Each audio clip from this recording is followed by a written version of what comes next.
Tally-ho! Joolz Guides here, in which I wander around London and tell you fascinating facts. Don't forget to hit the subscribe button if you like these videos, and please follow me on my Instagram, very important. And today we are back in Fitzrovia. So you'll probably recognise lots of road names connected with these people. So for example, Fitzroy is named after Henry Fitzroy, who was the bastard son of King Charles II. As in French, like fils means son and roi means king, so Fitzroy. And he was the Duke of Grafton, which is the first Duke of Grafton, which is why that's Grafton Way. So he married the daughter of the Earl of Arlington, who owned this whole area which was called Home Field. And you had Oxford Street to the south, and to the east there was Tottenham Court Road. It was all just big fields back then. This wasn't even in the main part of London. She was only 5 years old when he married her, and their great-grandson was Lord Southampton, who married the daughter of Sir Peter Warren.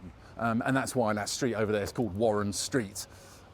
Anyway, now I've got all that out of the way. This is Fitzroy Square, which was actually the last part of this Fitzrovia to have been developed. I've always found it quite an odd square, this one, because it's right next to that really noisy, unpleasant Euston Road. And yet you've got these beautiful houses designed by the famous Scottish architect, Robert Adam. And he also happened to design one of the rooms at my club. My club. You must come to my club at some point, Simon. Bring your sherry and pipe. My slippers, sherry and pipe, but you at 6:02. Consistent is the life I lead.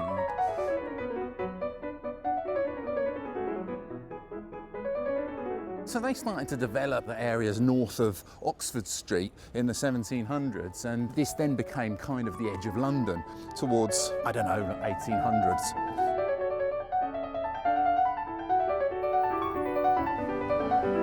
Look, this is rather nice. This is Francisco de Miranda. He was a Venezuelan pioneer of Latin American independence, and he led a rebellion against the Spanish in 1811. But sadly, he died in captivity. They captured him and he died as a prisoner. And he had absolutely huge hands, apparently, with big veins coming out of them. Look at that. Wow. They don't look big to you. Yeah. Massive hands. Look at the roof, the rest of it. Yeah. Anyway, yeah, he lived in that street over there, Grafton Way.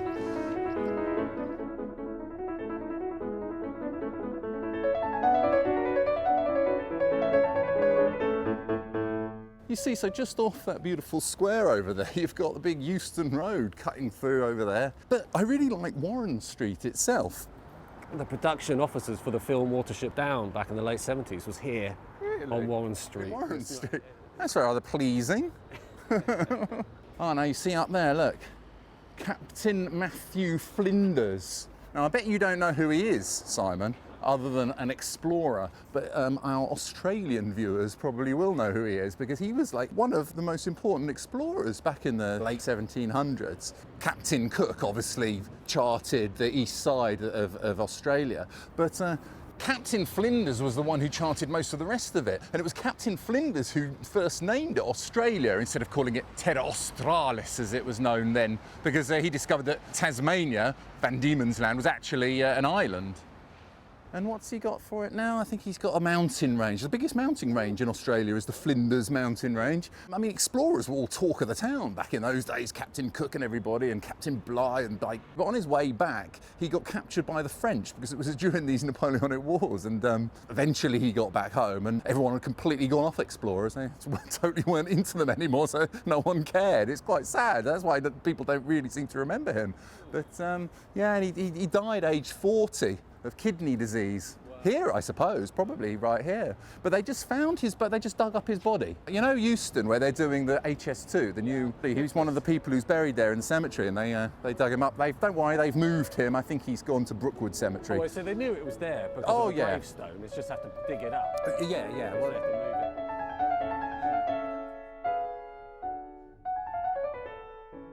it. Yes, Smuggler's Tavern over there. This is where they say that Bruce Reynolds planned the Great Train Robbery in 1963. But I don't know, I thought that was the Star Tavern in Belgravia. Maybe they used both, you know. You can always plan a robbery in more than one place, haven't you?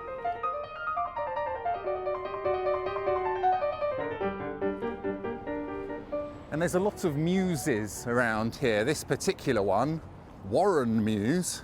Well, I have a friend who lives, actually. It's a beautiful place to live. I think Howland Mews was a dairy cow house. There was a guy who did a milk round from there. Quite a lot of the dairy farmers in London, the people who did milk rounds, were actually Welsh, which probably explains why that one's called J. Evans. But it's really beautiful. I love the fact they've kept all the original frontage from the 19th century.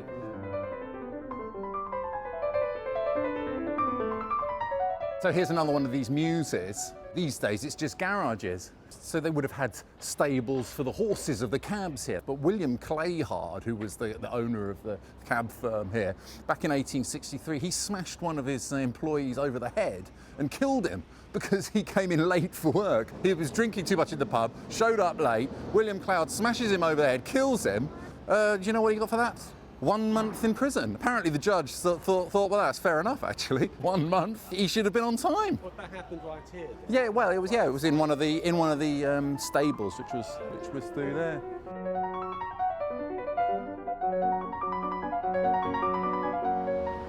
Back in 1750, this was just a beautiful elm-lined avenue coming down here, leading all the way down to Farthing Pie House, which was pretty much just where Great Portland Street Station is over there.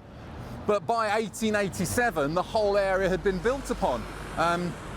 We're going to walk up Cleveland Street. You can actually see Farthing Pie House on the old maps from 1750. Marylebone Road hadn't even been built then. This used to be the boundary between the parish of St Marylebone and the parish of St Pancras. They've changed those parishes around now, so it's now Westminster Borough and Camden Borough, which is why if you look on that side of the road, you'll see Cleveland Street, Camden, but on that side of the road it says Cleveland Street, City of Westminster. But of course, if you see any of those signs which say St Pancras, that means that it was before, the sign is from before 1965. We'll see if we can find any. And we're also into the congestion zone. So if any one of these cars decide to drive down this road we're on, they're going to have to pay the congestion charge because that's where the line is drawn pretty much. So south of that busy road, onto this side, you're going to have to pay £12 or whatever it is. But look at this row of houses here.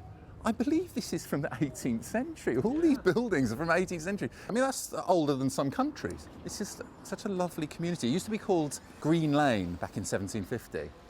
But it's just the fact that they've got everything you really need. It's almost like its own little village. Yeah. Just sort of isolated. And they've got all they need. They've got their laundrette, and they've got their tailor, and they've got Chinese restaurants. And right opposite there is the man who invented Morse code. My dad volunteered for the Second World War in 1943. As soon as he turned 18, Peter Anthony MacDonald, the mayor, councillors and citizens of the city of Camberwell desire you to accept this certificate in grateful recognition of your voluntary enlistment for active service overseas in the Second Great World War. Because he was training to be the radio operator in the air, I think he was in the Australian Air Force, and he was doing the and he was learning. So my dad could do Morse code. So if you've got an actual then I can understand it. But some people do Morse code just by clapping. But how do you know if it's the last one in the sentence? How do you know if it's a dit or a dar? Because you can't do a long clap, can you? So say I was doing dar, dit, dit, dit, dar, dit. I'd go. But how do you know what the last one is? Is that a dar or a dit? Or do you just not care? All right, do you understand what I'm trying to say? I know what you're saying. I know what you're saying. Yeah.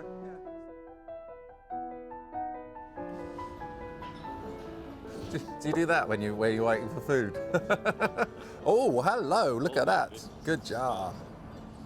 Oh, thanks very much. That's just what thank you very much. Excellent. See, we've gone Greek today, or Cypriot. I think this is Cypriot, Greek Cypriot.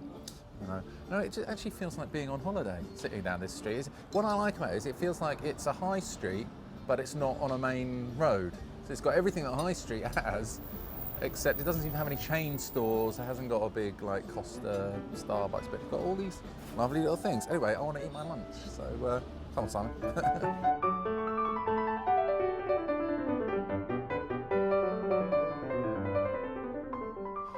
other thing I really like about this street is it's where my tailor is, Paul Kitsaros.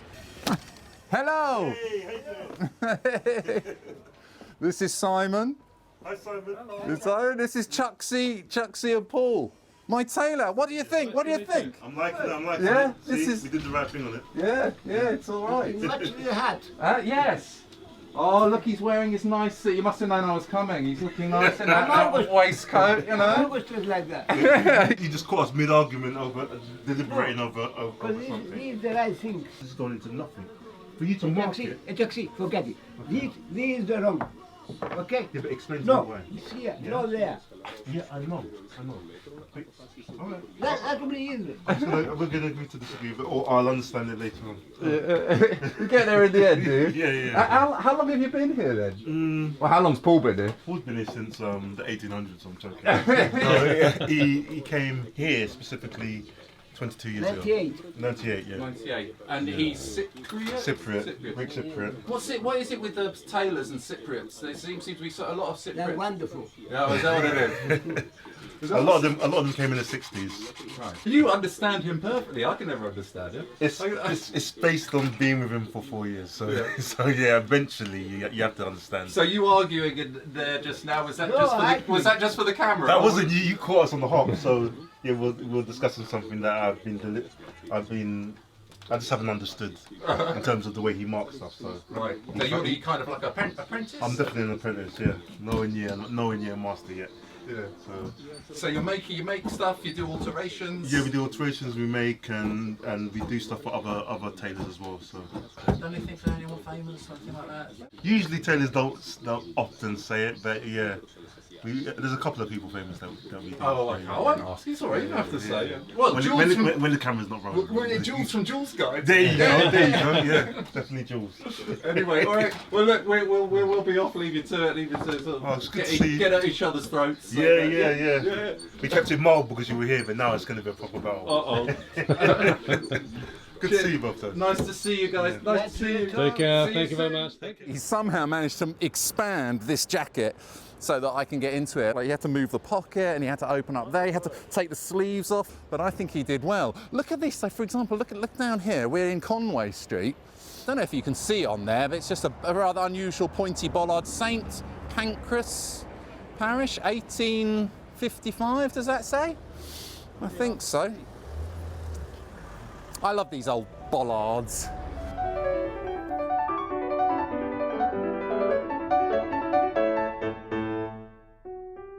Oh, there's an old street sign there, and look, an old bollard here, and it says St. Marylebone, 1828. So, like I was saying, this side of the street used to be the parish of St. Marylebone. Yeah, that other one we saw said St. Pancras on, didn't it? Speaking of coats of arms, that isn't the Duke of Grafton's coat of arms, but you know, I was talking about the Duke of Grafton, who's the bastard son of King Charles II. An interesting fact is, if you look at his coat of arms, it's got what they call a baton sinister on it, which is like it's got the coat of arms, royal coat of arms, and then it's got a line going from top left to bottom right, I think, and that indicates that he was an illegitimate child. Yeah, so if you see that on a coat of arms, it's a bit like, hi everyone, I'm a bastard.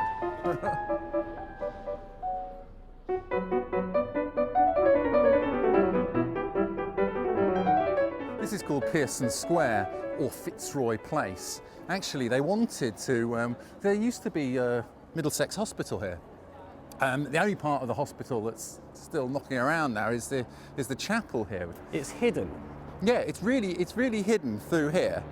The developers wanted to knock it down, but it's listed, so they couldn't. They wanted to build all this sort of stuff, and call it NoHo Square, as in North Soho. But you know how in New York, Soho means south of Houston, doesn't it? Right. Soho. Okay. So here they thought they could call this NoHo, as in north of whatever, north of Soho. But anyway, the local residents were up in arms, saying, you can't call it that. It has a perfectly good name, Fitzroy Place. I live in Soto. What's that? They're South Tottenham. Seriously, they call it that. Soto. They try to, yeah. Hello, Hello. So this is Fitzroy Chapel. This is the chapel that used to belong to the hospital. the Middlesex Hospital that was pulled down to 2000-ish, or Yeah. just before. The plaques on side were all people who perhaps worked here or died here. And what's interesting, if you do look, there's some things about when you had the last lockdown in 1900s. People from who died of flu in Yeah. 1920? Yeah, it's really quite sad when you read some of them about What- what what- they died of. And Rudyard Kipling, yes, he laid here before he was then taken off to be buried. And there's a plaque in there about him. Yeah. He lived next door to my dad, do you know? Oh. Yeah, only for 5 years in India. Anybody that wants to come here, it's open Wednesdays.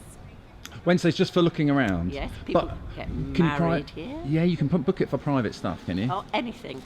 String quartets, they have poetry readings. But if you want to come here, you have to come on a Wednesday to come and have a look 11 around. till 4. The other day I was doing a walk for a couple of people, and it was a very charming couple, and at the end we finished in this chapel, and he got down on one knee and he asked her to marry him. My word, and she said fantastic. yes.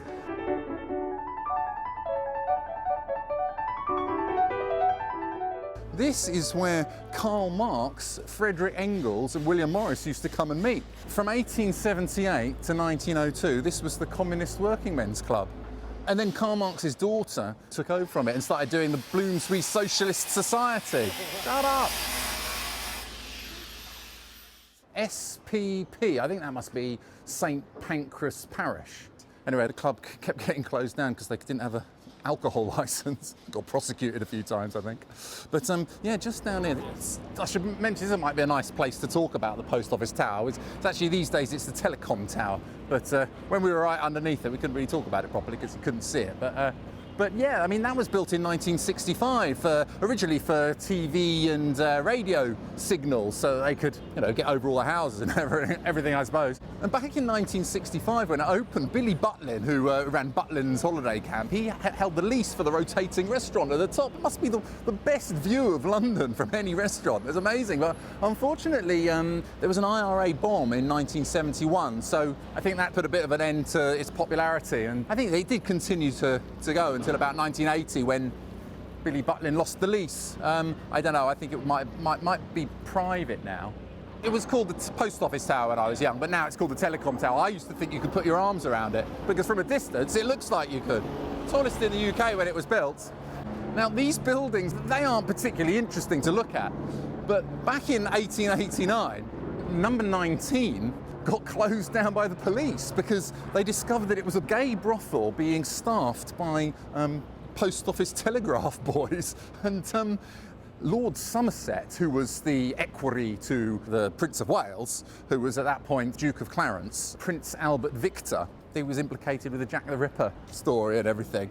Anyway, this Lord Somerset was visiting this brothel and they put out a warrant for his arrest. The Cleveland Street Scandal, it was known as. And so Prince Albert Victor, heir to the throne, and the Prime Minister had to help him get away, and he ran away to Paris. That's where he escaped arrest.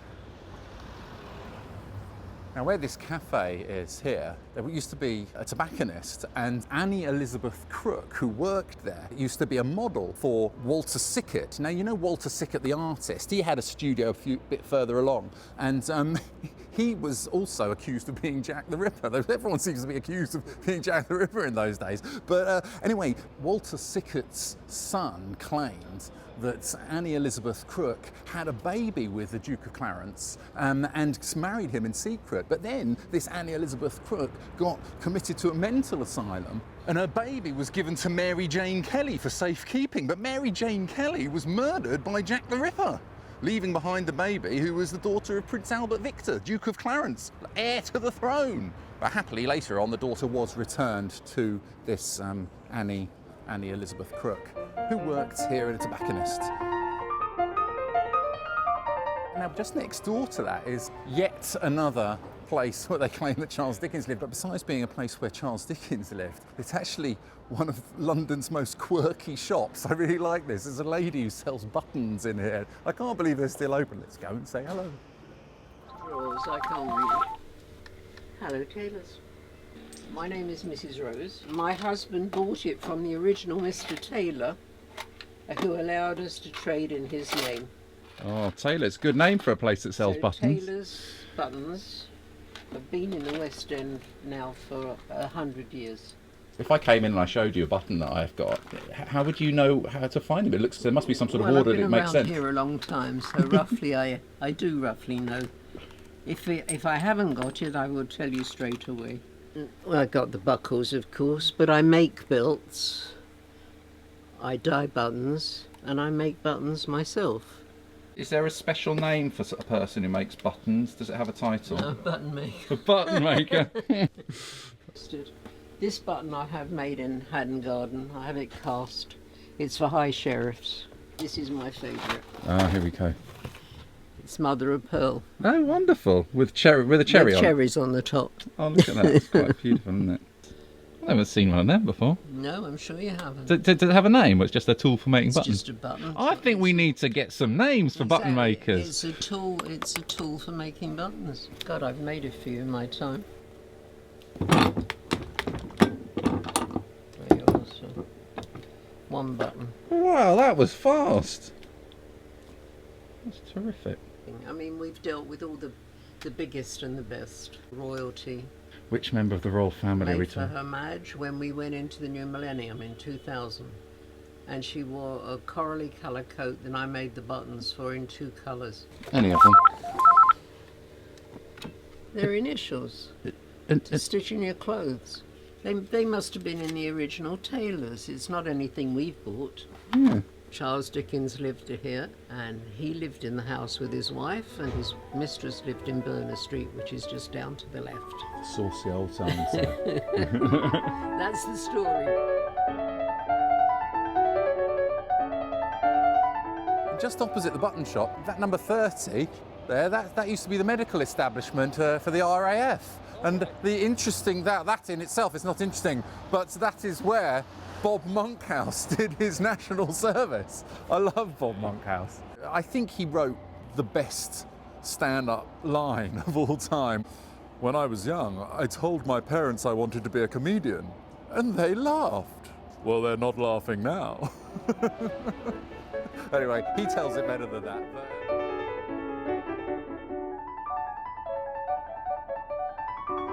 This was the Strand Union workhouse, which was built in 1775, and that's the one that Charles Dickens used to walk past, and it gave him the idea for the one in Oliver Twist, where Oliver Twist's mother goes in there because she's at her wit's end. It was really a last resort to go into these workhouses because life was pretty tough in there. They made sure you worked very, very hard just in exchange for basic food and lodgings.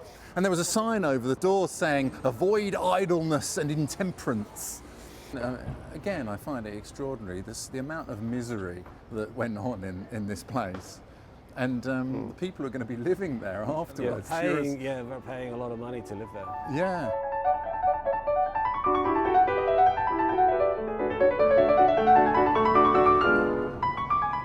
Please, sir, I want some more. Yeah, this pub, the King and Queen, is the first place where Bob Dylan played a gig outside of America. He played in the room upstairs. That's why I got pictures of him on the wall. And in the song by Don McLean, American Pie, where there's that line, it goes, "Where the jester sang for the King and Queen in the coat he borrowed from James Dean." That's what he's talking about. They're talking about the jester is supposed to be Bob Dylan upstairs singing for the King and Queen pub. That's brilliant. So I'll drink to that. Yeah. Cheers, Simon. Thanks everybody. Don't forget to hit the subscribe button if you like the videos. And also, most important, don't forget to follow me on my Instagram, which is @JoolzGuidesOfficial. And if you want to, you can get in touch on my website, joolzguides.com. See you next time. Hooray!